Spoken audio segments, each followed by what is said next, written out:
If you feel like every piece of content you're writing is good, like post as many as you want and as you can. Now, is there a line at which that becomes inefficient with the algorithm? Yes. But is there a point where content becomes inefficient with someone consuming it? No. Because if someone likes your content, they'll read as much of it as you want to put out.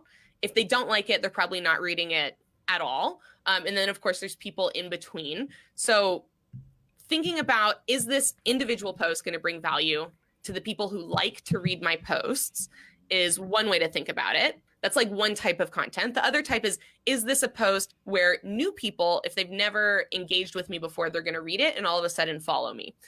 So as long as your content fits into one of those two categories, I think post as much of it as you have the energy, as you have the happiness. Don't do things that make you severely unhappy. So if you hate creating social media content, do it the minimum that you have to do it to get by or to see the results that you're looking for. If you love it though, do it as much as you want. All right. I always thought there was limits on it. No, so again, algorithmically, yes, LinkedIn's not going to give you a huge number of views probably on any of your posts if you post 20 in a day.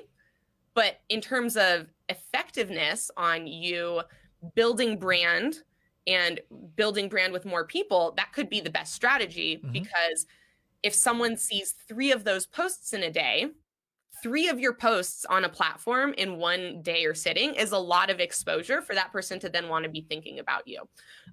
Also, if let's say none of the people who see those posts see multiple posts, then you probably actually reached a much wider audience. And that's really good too. So I don't think there's huge amounts of downside to creating so much content that the algorithm goes whoa, you should not create so much content. Unless what you're looking for are the metrics and the pure virality that you can then leverage to talk about. So if what you're going for with your strategy is, I want to create viral posts so that then in my next posts, I can talk about the viral posts I created, then you probably don't want to do that strategy of volume. Which I'm not, that's a legitimate strategy to have one viral post on a platform and then have other posts that talk about how it went viral, why it went viral, and what that means about the quality of your brand. But I think with most people, it's hard to intentionally create viral content. So it's better to do a volume model where you know that the posts have quality and value that are being delivered to your audience. Then it doesn't matter how many people that value is delivered to. It's 3 more people, even if it's 3 people, but it brought those 3 people a high enough level of value where now they're fans of your brand. They'll use your services.